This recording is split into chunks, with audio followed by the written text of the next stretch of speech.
and welcome to Around the Clock. I'm your host, Yolanda Greaves. On today's show, we're going to be speaking with Peter Comedian. He is the organizer of the Kitty Fenwell Car Show that does fundraising for cancer. They're going to be celebrating their 10th year this September, and we had the opportunity to speak with him about how it all started and how he stays engaged and all the fun that this car show brings.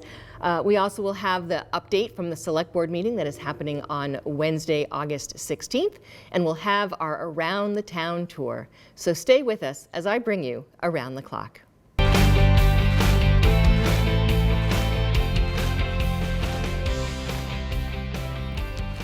Hello and welcome to Around the Clock. I'm your host, Yolanda Greaves. Today we are sitting with Peter Comedian.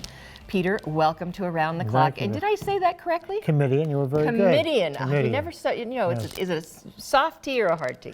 Peter Comedian. Well, thank you. We are here to talk about the Kitty Fenwell Car Show, which is hitting its 10th anniversary this year. Yep. Let's start, Peter, with what made you start the car show? Well, Kitty Fenwell had a Relay for Life team, and one of the people on the team, Elizabeth Demers, who was the receptionist, who was part of the Relay for Life team, and we were looking ways to raise money, and she says, well, Pete, why don't we try a car show? Okay. And not knowing anything about a car, how to do car shows, never even been to a car show. And we decided to do it, and we did it, and I think we had 50 cars show up. Okay, so the first year was 10 years ago in 2013. Yep. And Okay. we had 50 cars show up, and every year we learn a little more. Yep. And just word gets out. We try to have a fun show. Yep. And word just gets out. And now, last year we hit 300. 300 cars last year. 300 cars. Do you have a capacity that you could go to? Luckily, Kitty Fenwell got a huge lawn area, which the car owners love, because usually they got a car show that's in a parking lot. It gets hot. Yeah. Just not good.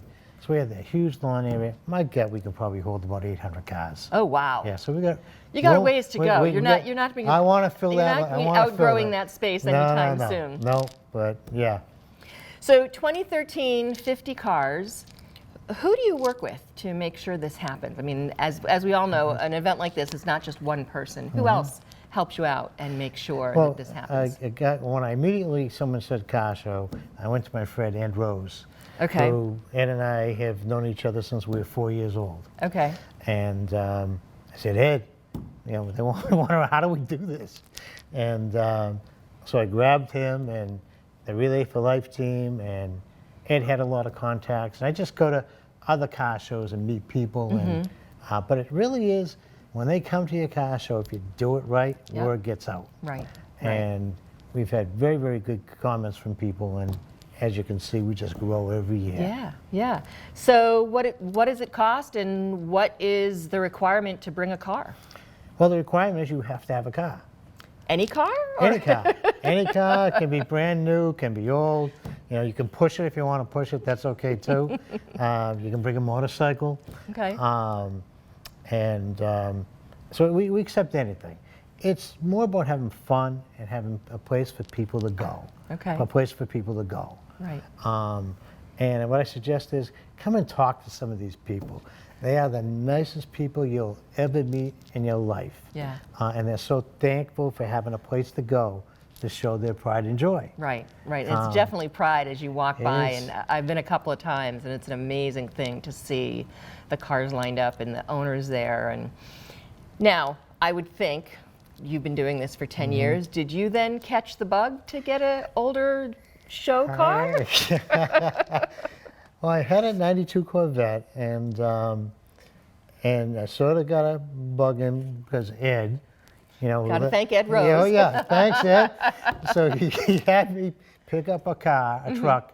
He said, Pete, we're trying to sell this truck, and the owner wants to bring it to the show. Can you bring it to the show? So I pick it up. It's a 1933 pickup. And I'm driving, I was like, geez, this is nice. And so I brought it to the show, and I caught the bug. I said, so I started looking for it, and I got a 1931 Chevy Independence. Wow. That What I'll color? have at the show. Nice, a beautiful red. Red. Yeah. Nice, nice. So Do you have other cars that you enjoy?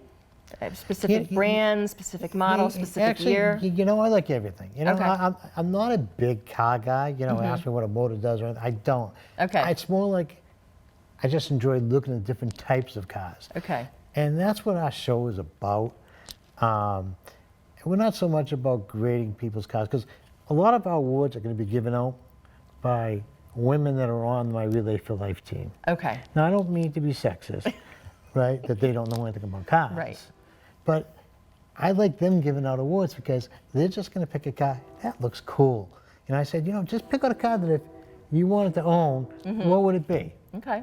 And I don't care what it is. Okay, so what's the entrance for the... Okay, I'm sorry. No, that's okay. Yep. If I want to bring a car, what is Yep. the charge for Okay. that? I keep the fee down low. It's $10 at $10 a car. Oh, okay. Okay. Normal car shows are 20, 25 more. I said, you know, these people, you got to give them a break. Okay. Got to give people a break, especially when COVID hit Okay. and all that stuff. So I dropped the price of that down, and then what I did is I started looking for sponsors. Oh, good. And I'm up to 50 sponsors right now. Nice. Okay. And the sponsors pay $200 to be a sponsor. Okay. And they can put a booth at the show if they want. Okay. And they give out, I pick up a very nice, not a plastic, $50 or $60 worth of trophy. Okay. And they get to pick a winner of their trophy. So each sponsor does a trophy. Each sponsor Nice. will do a trophy. Okay. Yep. And if I wanted to just come and see the cars, is there any charge for that? Funny story in that I don't charge any spectators. Oh, Okay. that's great. No charge. Nice. And so a couple of years ago when COVID hit, the company said, geez, Pete, we got to do COVID tracking. Oh, yeah. And so we had to keep a sign in. Right. So it's okay, you know what?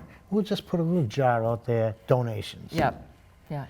Last year from spectators, just donating. They can come in for free. Yeah. $3,000 we raised. So people are appreciating what you're doing. Cancer's And tough. knowing it's, yeah, cancer is a hard... Cancer's tough. And It I is. think It is. once you say cancer, people open up the wallets. Yeah. Really, that's all I can say. Well, I mean, I don't think I've ever talked to anyone who has not in some way been impacted by cancer. Either they personally have someone they know, or extended family, or a friend of Yep. a friend kind of Yep, thing. And absolutely. and there's so many forms of cancer. Yep. Is there any specific cancer that you focus on, or just general cancer It's research? all cancer. I got to get up a plug here. Okay. Okay. We like plugs. We have someone gave me, a friend of mine gave me, an old friend from when I grew up, a 1969 Harley Davidson golf cart. Wow. Okay, and that'll be at the car show. It's Oh, been at the cool. car show. Okay. And we wanted to make it a real nice thing and make it Relay for Life colors. Yeah. And Mike's Collision in town donated to have the golf cart wrapped. And, Wow. and Relay for Life colors. And wait till you see this thing. Ooh, I'll have to So- stop by then. Oh, please, we'll give you a ride in the golf Okay, cart. ride in the golf cart. That might Well, be good still. There you go. Yes, yes. So what time, so do people have to register to bring their cars? We don't do any pre-register. Just show up the day Okay. of the show. And what time can they show up? Officially, we start at 9. Okay. Okay. And we try to be all wrapped up no later than 1:30. Okay. Okay, giving out the awards because Yeah. we'll probably be giving out over 100 awards. Wow, Okay. nice. So we'd like to try to start that at 12:30 Yeah. just to get people Okay, moving. okay. So there's no pre-registration. However, we got a nice setup Yeah. that I'll have 4 or 5 lines to let people in. Now I say 9 o'clock. All right. How many are going to be there at 7? 7, I'll appreciate that. 6:30. Okay. And funny story, one of the people always would show up early, and you probably know him, Chris Beaton. Oh, yeah. Chris, who also Yeah, I was here at Ashland teacher. and Ashland teacher, passed away a hockey number of coach. years ago, yeah. And we will recognize him as well at the car show. Nice. 6:30. I go, Chris, come on. Pete, I wanted to make sure I had a good spot. Really. But I'll tell you what, people show up 6:30, 7 o'clock. Yeah, We're pretty much ready like at 7:30. okay. Now, fortunately, you typically have the Lions there with their food Yep. trailer. Yep. And Serving breakfast. If you get there serving early, you can have breakfast. breakfast, lunch. Stay there for lunch, have some Yep. good lunch. Yep. Good. And they've been there every except for one, I think, because we had a conflict with Ashland Day. Yep. They've been there every year. They're such a great organization. And they give us a great amount of the proceeds that they will give back to American Society. So big thanks to them. Good. Yeah. Okay, I have to let people know I am a Lion, so I do. Okay. I'm glad I said good things. But no, I know it's always a fun day. I've done it once or twice as a Lion and then a couple times before that. So, well, is there anything else you want people to know about the car show before we wrap up this discussion? I think, don't, bring anything you want to the car show. The car's not going to be judged. We're not going to look for dirt or anything like that and lose points. It's a fun event. It's a family event. Nice. We'll have an ice cream truck there. The Lions is there. We have a DJ who donates his time. He's been with me for 10 years. Wow. Poor kid worked for me. Now I gave him his first job, and now he's doing well. He's giving back. But he's giving, and that's what it's all about. So come and enjoy, have fun. Good. So Peter, this is the first time I've had an opportunity to interview here on Around the Clock. And when I interview someone for the first time, I always have a question I ask them. And it's been a while, I realize, with some of our interviews since I've had this opportunity. Is there something about you, Peter Comedian, that not many people may know, so start thinking, that you'd be willing to share with our viewers? I'd be willing to share. I don't know, I've been an Ashland resident for a long, long time. I take a lot of pride in the town. Been involved in Little League and basketball and all the youth programs and stuff. What a great town. It's a great town. And I'll tell you, the people in the town offices, as far as helping me run the show, you couldn't ask for anything more, really. What a great town. So yes. I have to agree with you. And yeah, we do live in a pretty good town here in Ashland. We have a lot of great things and a lot of great people. So. Yeah. Well, Peter, thank you so much for coming on Around the Clock. I'm glad we finally have an interview. I know we've talked about it after the show many times, but thank you for coming on. Good luck with the show this year, and I'll try to stop by and see the cars and maybe get a ride in that golf cart. Absolutely. I've got a reserve for you. Okay, sounds good. Thank you. Well, that wraps up this segment with Peter Comedian from the Kitty Fenwell Car Show that's happening on Saturday, September 9th. We hope to see you there, and thanks for watching this segment of Around the Clock. The next stop on our Around the Town tour is over at the Farmers Market, the Metro West famous Ashland Farmers Market. We were there at the beginning of the month for National Farmers Market Week, and there were quite a few well-known people, or at least local well-known people, who joined us at the market that day, including Congressman McGovern, our own Senator Karen Spilka, and a few other people. Let's go take a look and a listen at what they talked about at the farmers market. The Ashland Farmers Market mission is to provide a venue for local farmers and small businesses to sell their products, improve nutrition by providing greater access to fresh local products, educate residents about nutrition and sustainable agriculture, and to build community while contributing to a vibrant downtown center in Ashland. Over our 12 seasons, Ashland Farmers Market has become a community hub that brings residents together weekly, promoting local farms and small businesses, supporting SNAP and HIP programs, and providing a welcoming space for all. Over most of our history, the Farmers Market has been exclusively a volunteer organization. Community service has provided by teen volunteers is integral to our success, and Ashland Farmers Market maintains a scholarship program for a graduating volunteer. As we celebrate 2023 National Farmers Market Week, our focus continues to be issues of food insecurity, food justice, supplemental matching funds for SNAP recipients, and climate impacts on Massachusetts farmers. Again, we appreciate you joining the Metro West famous Ashland Farmers Market as we celebrate 2023 National Farmers Market Week. And now I would like to introduce our Senate President, Massachusetts State Senate President Karen Spilka. Steve Steve offered to hold the sunflowers, but I wanted everybody to see these gorgeous sunflowers. One of the best things to wake up in the morning and see them on a daily basis. It brings a smile to your face. So there are many sunflowers and flowers around here in the vendors, so don't go home without them. Thank you, but I'm not done yet. So, good morning, everyone. Good morning. It's great to be here with you. One of my favorite spots in all of Massachusetts. It's wonderful to be and see our community here at the fabulous Ashland Farmers Market. It's a beautiful morning. It's not too hot, not too cold. The sun, it certainly is not raining, which is wonderful. And I want to just thank everybody for coming out here and supporting Ashland, supporting our community, and supporting all of the vendors that are here. I want to give a very warm welcome to our terrific Congressman, James McGovern, who's here.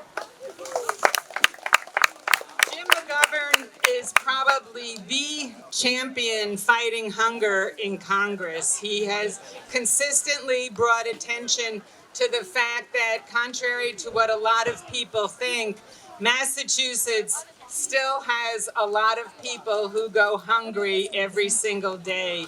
And he has been the best champion for that in Congress, and so we really thank him. In fact, when we recently in the state budget, he spoke to me about supporting universal school meals, and we did include that in the budget. So every child will get a breakfast and a lunch. They can't learn if their stomachs are grumbling and they're hungry. So this will take the burden off of the family, off of the community, and the state will pay for it. I also want to acknowledge Select Board Chair Rob Shearer here, Town Manager Michael Herber, and some of the volunteers that are here, Katie, Samantha, Steve Mitchell, and many, many others, for all that they do. The work here is a tremendous amount of work on a daily, weekly basis to make sure that this is a success, in contacting vendors and helping to set it up in the morning, even just to take it down in the afternoon, and all of the work in between. So give them all a round of applause to thank them. I believe that this farmers market, I might be a little partial, but is the best farmers market in the state, with the vendors, with the music every week, the different themes every week, the activities for kids.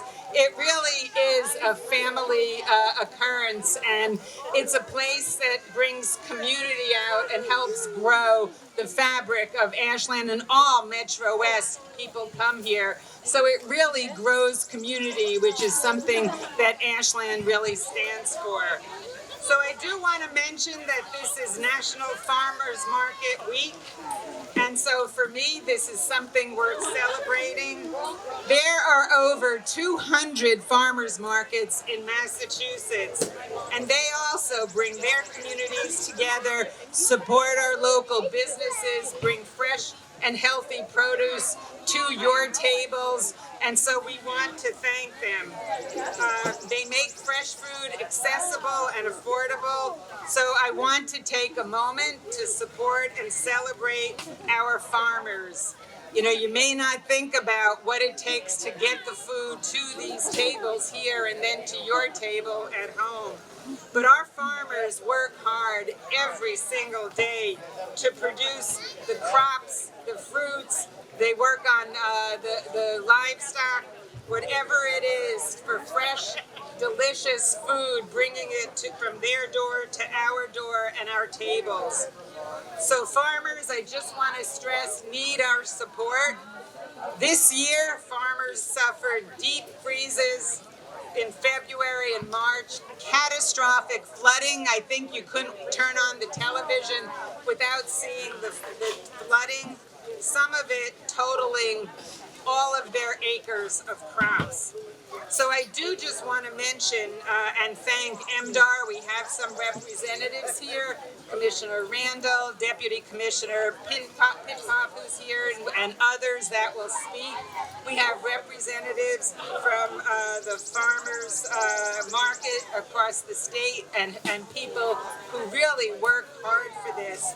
But I want to acknowledge MDAR and their partnership in dealing with the devastation of our farmers just so recently. I'm really proud the Senate, when we did a bill, we talked about, after working with MDAR and Senator Joe Comerford from the western part of the state, Congressman McGovern, recognizing the state needed to step up to the plate to help these farmers. And so I went out there, met with them, MDAR, and all others, and got a better handle and saw it firsthand. And we put $20 million for flexible funding for farmer resiliency to help them get through this hard time. And I just want to, I have to point out, you sometimes hear how slow the legislature works, and we sometimes do, but I was in the western part of the state on a Monday, introduced the $20 million.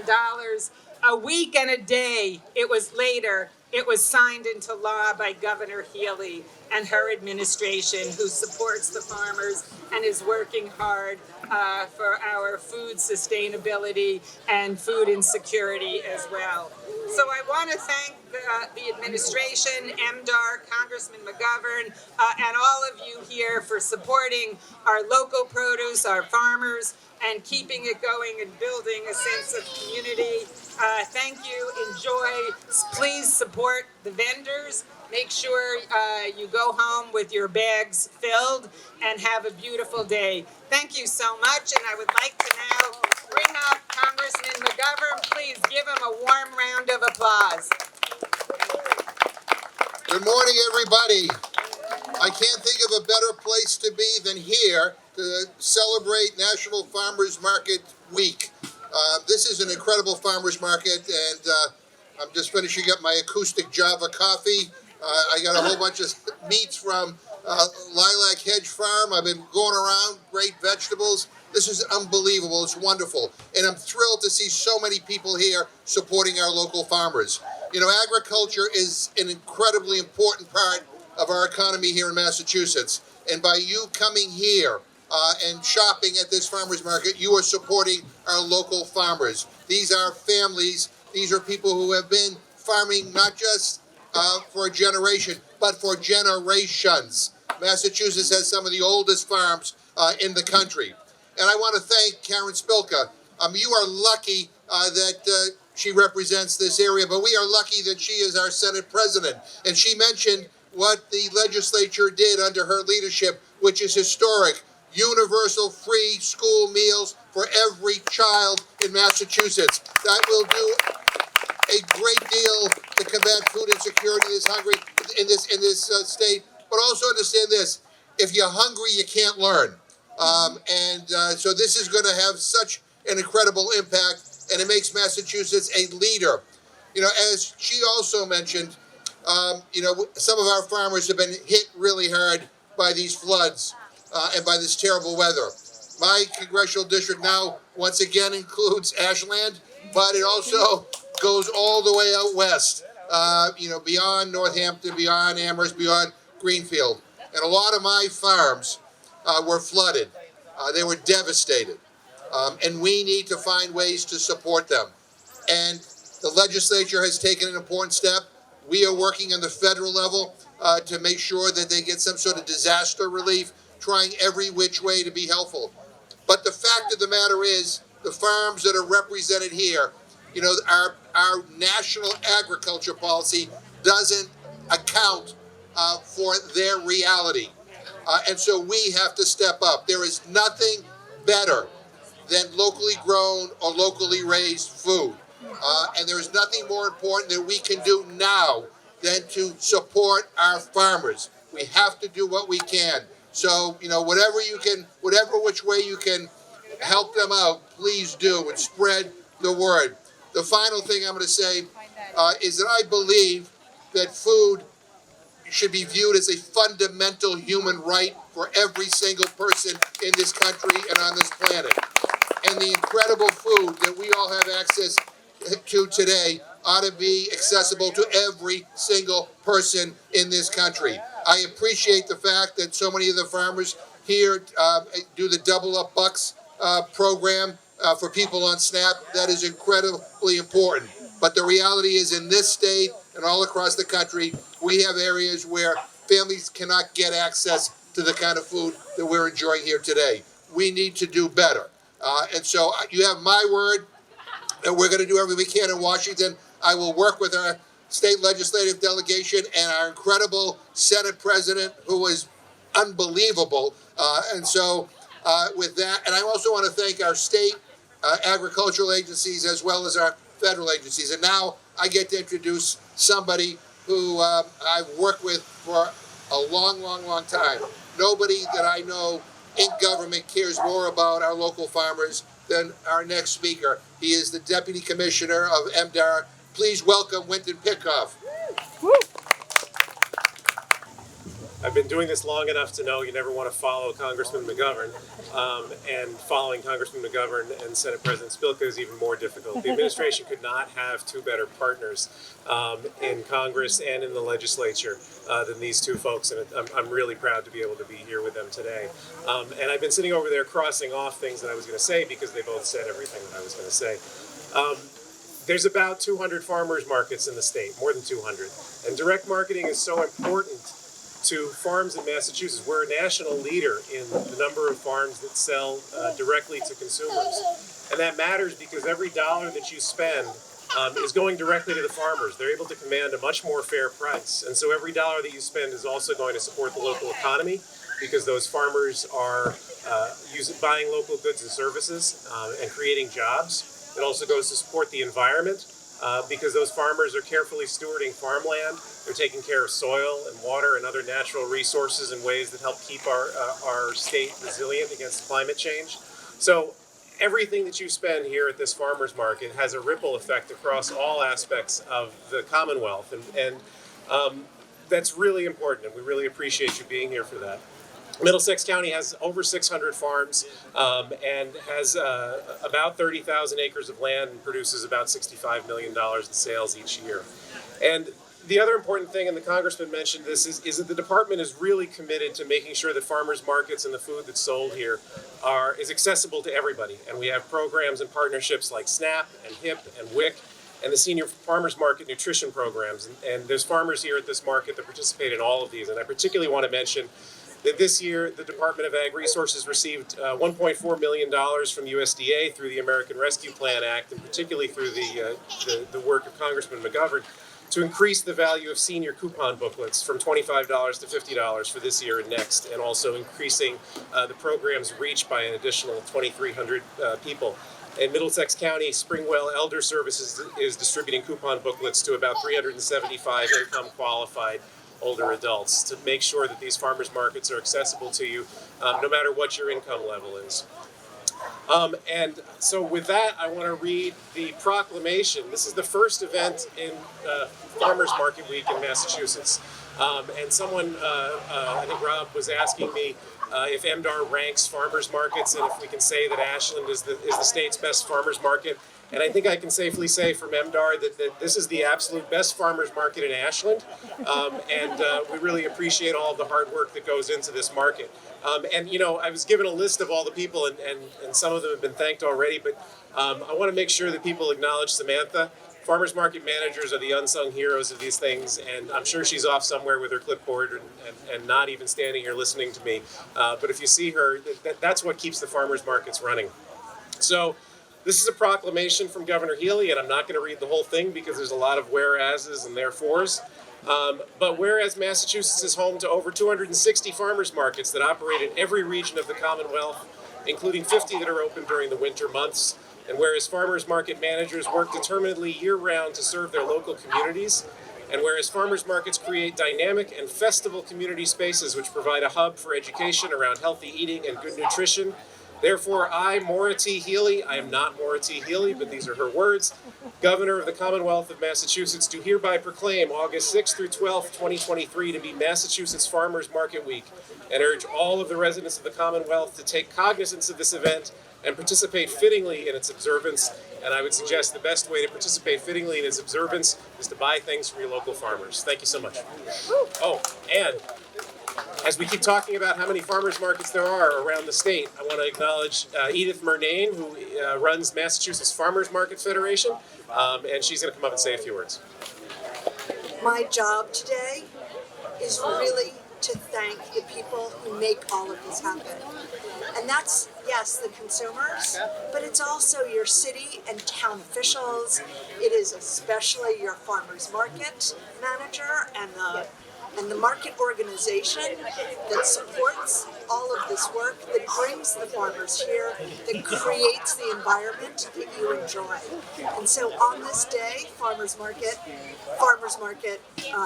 the first day of Farmers Market Week, I want to celebrate those who make today and every Farmers Market Day happen. Thank you, Samantha, for all that you do, and thanks to the board who makes all of this happen, and the city, the town here of Ashland, who is so supportive in making this day and these days happen. So thank you all, and thank you market managers, and thank you market boards, and thank you cities and towns. And with that, I'm going to introduce the lead, is it City Select Board Chair, Rob Scheer. So welcome, Rob. Woo-hoo. Hi, everybody. Listen, as a local official, I just want to say how grateful we are for both the efforts of the volunteers that make this farmers market possible and the great success that it has. Really happy to be represented by Senator Spilka and Congressman Jim McGovern. They do a great job for us, and we're really grateful for that. So thank you all, and enjoy the market, and happy Farmers Market Week. Thank you. How's everybody doing today? Awesome. My name is Michael Herbert. I'm the town manager. I want to thank you all for coming out here today to the Ashland Farmers Market. I'd like to thank our elected and appointed officials for being here, specifically Senate President Spilka, Congressman McGovern, representatives from the Massachusetts Department of Agricultural Resources, head of the Mass Farmers Market Alliance here, as well as some of our local officials such as Rob Scheer, and I believe I see a couple of select board members. They were hovering around here. They probably saw I was going to speak and then left. But anyway, thank you again. This is such a great week to celebrate farmers markets around the state. Ashland's Farmers Market, again, I'm pretty biased. I think is the best in the region for sure, if not the best in the state. And there are several reasons why it is the best in the state. First of all, we support local businesses here, local farms, local businesses. And a lot of those businesses have actually taken their vendorship here at the farmers market and actually have turned it into local brick and mortar stores. So we have actually had vendors here open up, rent space, build space, and open up a shop here to sell the stuff that they sell here at the farmers market every Saturday. So that's number one. Number two, I think for farmers markets to be truly successful, you have to be a community connection point. And I think the Ashland Farmers Market does that better than anybody else. This is a place, really, where you can go every Saturday and know that you're going to see a friend. You're going to see, people that you probably saw during the week, but also people you might not have seen in years. And so that's what the farmers market is for this community. And it should be that way for everybody, for every community that a farmers market is in. So I think everybody else said everything that needed to be said. So I will turn it over to Steve. Yeah.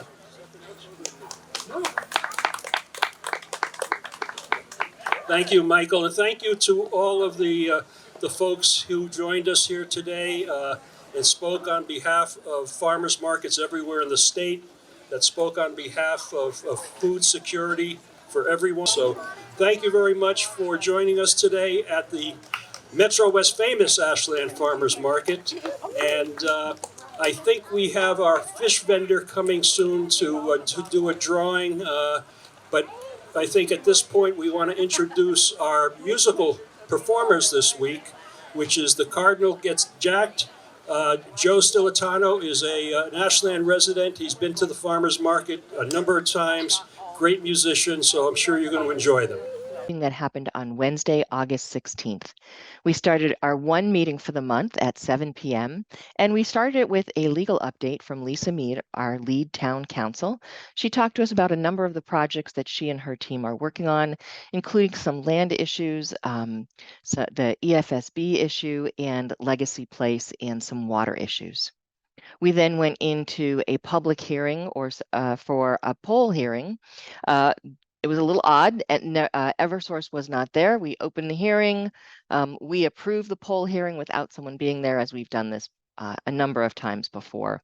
From there, we went into an update from Deputy Chief Morahan regarding our comprehensive emergency management plan. This is a plan that is created for the town to talk about issues that may arise and how they are handled. The members of the team that are on it are the town manager, the police chief, the fire chief, our public works, and our health director, as well as other people who may need to help out. And there's two types of plans. One is for an emergency, so either winter weather or a summer weather or a hurricane kind of issue. And another is for a planned event, such as the Boston Marathon. If you'd like to see the whole presentation that was given, you can go ahead and watch the full select board meeting. From there, we went into old and new business. We voted to accept and sign a cell tower lease. This is an extension of the lease on the tower on Cedar Street on the water tower. The actual cell towers are being dropped down along the side of the tower, so they're not going to be quite as visible. But again, this is a lease to continue that cell tower usage. And that was with T-Mobile. From there, we discussed the results of July 26, 2023 special election. I know a lot of people didn't realize there was election. If you weren't aware of it, let the select board or town manager know what would be a better way to reach you, because one of the things we've talked about is how can we let people know about these things. There was signage, there was the town manager's email address, email that goes out. So if you didn't hear about it, let us know how we can touch base with you, or sign on to the town manager's email address so you'll email newsletter so you'll get it. We then discussed the possibility of sponsoring the Kitty Fenwall Car Show. This is a car show that is they're a Relay for Life team, and about 10 years ago, they started doing the car show as an extra way to raise money, and so people can come and bring their cars. When they first started, they had 50 cars. Last year, they had about 300 cars, and they're hoping to maybe get to either 400 cars this year. It's $10 if you want to bring your car. It doesn't have to be an old car. It can just be a nice car. And then they have sponsors. So the select board approved being a sponsor and then being able to offer a trophy to one of the cars. We then discussed and opened the warrant for the special town meeting. Our fall special town meeting will be happening on Wednesday, November 29th. There'll be a number of items on there, potentially some land issues, potentially some zoning issues, and as those warrants come forward, we'll be talking more about them. We then discussed reaching out to our state legislature for a home rule petition to increase the number of full alcohol licenses that we have here in town. So for restaurants and bars, we have a number of new spaces that are going to be becoming available in regards to mixed use. And we want to be able to make sure that if a business or a restaurant wants to come in, they can do a full liquor license. So we have approved and asked Michael to go forward with writing and drafting a letter, as well as our town council, and we're going to be requesting an additional 16 all alcohol licenses. And this is for serve, not retail, not where you can go and buy it. This is for restaurants and or bars. And we'll see what happens, and we'll keep you updated. We then discussed a transfer of funds. Back when we purchased Warren Woods, there was some funds available, and we had some money that we had put aside to work on the barn. We've now received other funds to work on the barn, so we're transferring $31,000 from the Warren Barn account to the Warren District Perpetual Care account. And that has enough money now that the money sits and then it generates interest, and it's the interest that gets used for the expenses. And those expenses cover work and bills at 22 Elliott Street, any gas needed to mow the lawns at the Warren Woods, work on the shed, things like that.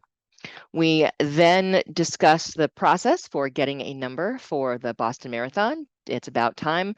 If you are interested in running for Team Ashland for the Boston Marathon, you are required to raise $3,000. You can submit your name to sroby@ashlandmass.com, get on the list saying that you'd like to be considered for one of our bib numbers, and then she will reach out to everyone, letting them know when they're going to draw names. She then draws names up to the 12 numbers that we have available. The first 12 people that get chosen will receive those bibs, but other people are continued to be listed in a waitlist order, so that if someone drops out because of an injury and they don't feel they can raise the funds anymore, then they would go down to the next person on the wait list. So if you're interested, you've always wanted to run a marathon, it's a great way to help raise funds for some of the great programs that our BAA scholarship program provides funding for here in Ashland.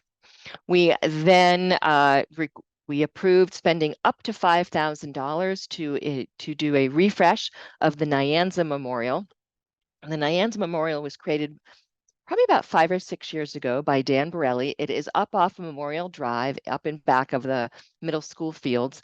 And after it was created, it was damaged. They were glass panels, and they're redoing it with much more sturdy materials so that they're not going to be as breakable and potential to vandalism. So we've offered, and we're going to be taking $5,000 from our gift account to support that. And maybe when we hear that it's done, we'll take you on a walk on around the clock and go take a look. Then we authorized, we reauthorized people who are on various committees and that we appoint. And so we did all of those. We then approved our consent agenda, which had a lot of different things on it. We then moved into our priority projects. Downtown, things are moving forward. The final goal for having everything done downtown will be in spring of 2024. And the last thing that'll be happen is the utility wires coming down and the poles coming down. We're currently in the process. The utilities are underground. Now it's a matter of connecting all the individual buildings to those utilities. So that's getting done. There's also milling work getting done, and then new pavement will be coming in next week. Most of the sidewalks have been completed. Most of the brickwork is being laid. And then on the islands around the train tracks, that is going to be a stamped material. So it's going to look like cobblestones there in the middle. It'll be very pretty. Right now, it's just black asphalt and people are upset and not quite sure. But give us a little time and it'll get done. Mendez School, getting ready to open for the first day of school, which is Tuesday, September 5th, the Tuesday after Labor Day. And then on September 5th. And then September 9th, which is a Saturday, the public has the opportunity to come and view the school from 12:30 to 4. It'll be an open house. You'll be able to come in, get a tour, see the new building. Teachers will have their things in place. So if you'd like to finally take a look at this wonderful building, September 9th from 12:30 to 4, it's open to the public for tours. Valentine project, things are moving forward on the barn. They're laying some flooring on the inside. They're putting clapboards on the outside, so that'll be buttoned up soon. And then in September or October, we are going to have a discussion about how we're going to use it. Michael Herbert, our town manager, has a plan. We'll discuss it at a select board meeting, and then we'll have an open forum for the public to come and give their feedback on the use of that space, because once that barn is done, we need to start using it. It's a beautiful space. From there, we talked about the Warren District. So the barn is being put on hold for another year until we can have a little more time and energy to spend on that. The Hall House, which has been completely renovated, was on the market. Apparently, it already has, it's under agreement. If you hopefully saw pictures online, it's a beautiful home. From there, we went into town manager reports. MBTA project had quite a bit of discussion. So the MBTA station in Ashland is going to be closed as of August 26th right now. That date has been shifting back and forth. Right now, as of August 26th, there will be shuttle buses for people who get dropped off or walk to the station. Otherwise, you'll have to drive to either Framingham or Southborough. We are still trying to work to see if we could possibly get the station parking lot open for at least some cars. But as we find out, that you'll get updated. But right now, know that the Ashland train station will be closed. Trains will not be stopping there as of August 26th. Civil service. So we had the vote back in July to move out of civil service. And so now the paperwork and the process to actually get us out of civil service and let them know is in the works. Human services, we lost Jennifer Wolfing probably about a month ago, who was the director of our human services over at the community center. So different changes are being made, but congratulations to Kristen French, who has been promoted, and also Caitlin, two people who have been in the department who have now stepped up to have higher more inclusive roles. So congratulations to both of them. Trash billing, we had a discussion in the spring. Our trash costs are going up and our trash fees are going up. So to make it a little bit easier for people, we're splitting it into 2 billing cycles. So instead of just one bill, you'll have one in the fall and one in the spring. And we talked about how we can make sure that people realize that, so that when they get the second bill, they don't think that they don't need to pay it. New bicycle laws. So again, back in April, a new law was passed here in Massachusetts that as a driver, you need to give 4 feet between you and a cyclist or walker on the side of the road. So we are getting some signs. They are provided by Mass Department of Transportation, and they will be getting put up within the next month or two. Once we get them, we don't have them yet. And you'll see them on most of the entranceways into Ashland to let people know about this new law and to keep our bikers and walkers safe from automobiles. We discussed the police department promotional ceremony. There were 2 promotions that were made. And then DCR is having an event here on October 21st regarding the town forest. If you're interested, you can reach out to our town forest committee about it, or I believe there's probably information on the website. And we wrapped up just after 10 o'clock. We had to take that vote to go past 10 o'clock as we were giving board reports.